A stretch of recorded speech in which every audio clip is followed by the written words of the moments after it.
పేటలో రజనమ్మకు పేట రాప్ తప్పడం లేదా? ఆమె చుట్టూ ఇన్ని కేసులు మారుమోగుతున్నాయి. కారణమేంటి?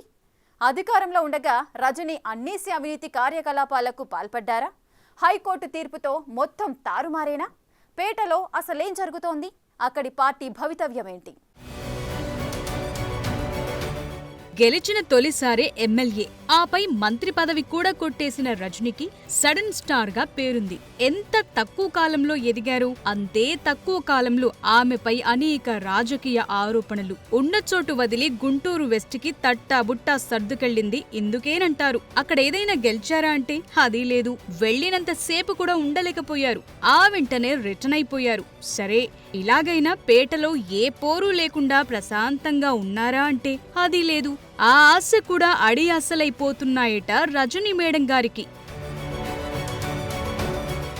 కాస్తైనా గ్యాప్ ఇవ్వన్రా అనే బ్రహ్మి డైలాగ్ తో రజనీ మేడంపై మేమ్స్ ఒకటే పేలుతున్నాయట. కారణం, ఆమెపై వరుసగా నమోదవుతున్న ఫిర్యాదులు అలాంటివి. మరి జగనన్న కాలనీకి సంబంధించిన స్థల సేకరణ వ్యవహారమే తీసుకుంటే రైతుల నుంచి కమిషన్ల పేరిట డబ్బులు వసూలు చేశారట. కొందరు కంప్లైంట్ చేయడంతో డబ్బు తిరిగిచ్చేశారట. దీంతో వీరు కేసులు వెనక్కు తీసుకున్నారట. కొందరు మాత్రం పట్టు వదలటం లేదట. తమతో పాటు మరికొందరు బాధితులను కూడా పోగిస్తూ రజనీ మేడం గారిపైకి గొల్పుతున్నారట. దీంతో ఏం చెయ్యాలో అర్థం కాని అగమ్య గోచర పరిస్థితికి రజని ఆమె అనుచరులు జారుకుంటున్నారట. బురద తొక్కనేలా కాలు కడగనేలా అన్నట్లు ఆనాడు లంచాలు తీసుకోనేలా, ఈనాడు అవస్థపడనేలా అంటూ పాత సామెతల్ని కొత్తగా చెప్పుకుంటున్నారట.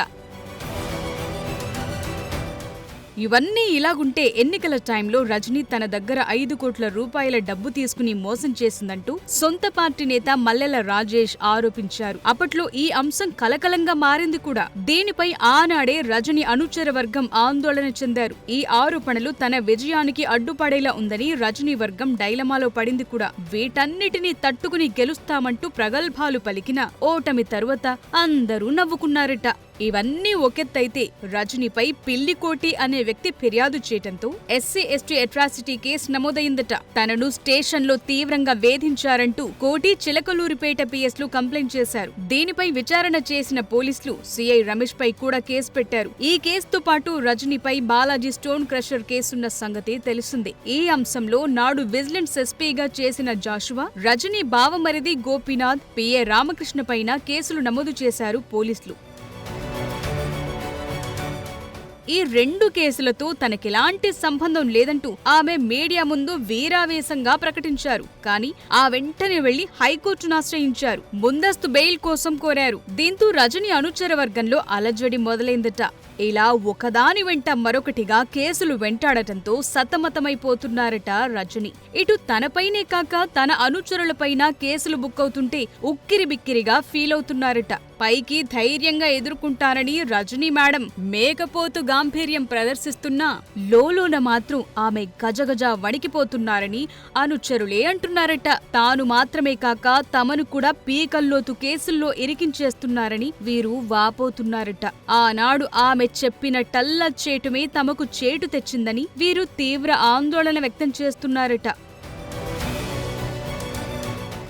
ఆనాడు మర్రిని కాదని రజనీని నమ్మినందుకు అధినేత జగన్ కి కూడా గట్టిగానే శాస్తి జరిగిందని అందరూ అంటున్నారట. ఇటీవల మర్రి పార్టీకి రాజీనామా చేయటంతో పార్టీకి ఇటు గోడ దెబ్బ, అటు చెంప దెబ్బగా తయారైందట. ఇటు తనను నమ్ముకున్న వారిని, అటు పార్టీనే నమ్ముకున్న వారికి రజనీ తీరని నష్టం కలుగచేస్తున్నట్టు మాట్లాడుకుంటున్నారట. దీంతో ఈ ప్రాంతంలో ఫ్యాన్ పార్టీ రెక్కలు ఒక్కొక్కటిగా విరిగిపోతున్నాయన్న శబ్దం వినిపిస్తోందట. ప్రస్తుతం రజనీ ఆమె అనుచరగణం హైకోర్టులో 2 కేసుల్లో ఎలాంటి తీర్పు రాబోతోంది అన్న ఉత్కంఠగా ఎదురుచూస్తున్నారట. ముందస్తు బెయిల్ కు కోర్టు అనుమతిస్తే సరే, లేకుంటే ఆమె విచారణకు హాజరు కావాల్సి వస్తుందట. మరో కొత్త సమస్య ఏంటంటే, ఒకవేళ రజనీని పోలీసులు అదుపులోకి తీసుకుంటే పార్టీ పరిస్థితేంటి? ఉన్న మర్రి రాజశేఖర్ కూడా లేకపోవడంతో తమకు దిక్కెవరంటూ బావురమంటున్నారట ఫ్యాన్ పార్టీ కార్యకర్తలు.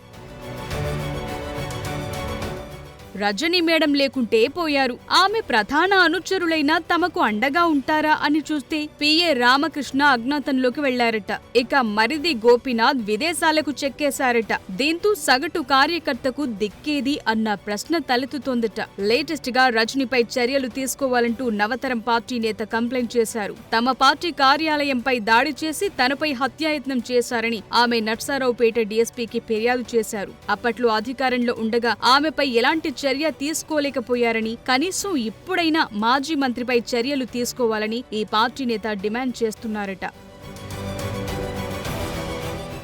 స్టోన్ క్రషర్ యజమాని బెదిరింపు కేసులో ముందస్తు బెయిల్ పిటిషన్ వేసిన రజనీకి మరోమారు చుక్కెదురైనట్టు తెలుస్తోంది. ఇదే కేసులో రజనీ పిఏ రామకృష్ణ, మరిది గోపి బెయిల్ పిటిషన్ దాఖలు చేశారు. అన్ని పిటిషన్లు కలిపి విచారించాలని కోర్టును కోరారు రజనీ లాయర్. అయితే తదుపరి విచారణ శుక్రవారానికి వాయిదా వేసింది కోర్టు. ఏది ఏమైనా ఈ కోర్టు తీర్పుతో పేట రాజకీయాల్లో పెను మార్పులు వచ్చే అవకాశం ఉన్నట్టు తెలుస్తోంది. మొత్తం మీద పేటలో ఇన్నాళ్లు అధికారం చెలాయించిన ఈ మాజీ మంత్రికి ప్రస్తుతం పేటారాప్ అవుతోందన్న కామెంట్లు వినిపిస్తున్నాయి. మరి చూడాలి రజనీ భవితవ్యమేంటో, ఆమె ప్రాతినిధ్యం వహిస్తున్న పార్టీ ఫ్యూచర్ ఏంటో అంటున్నారు పేటవాసులు.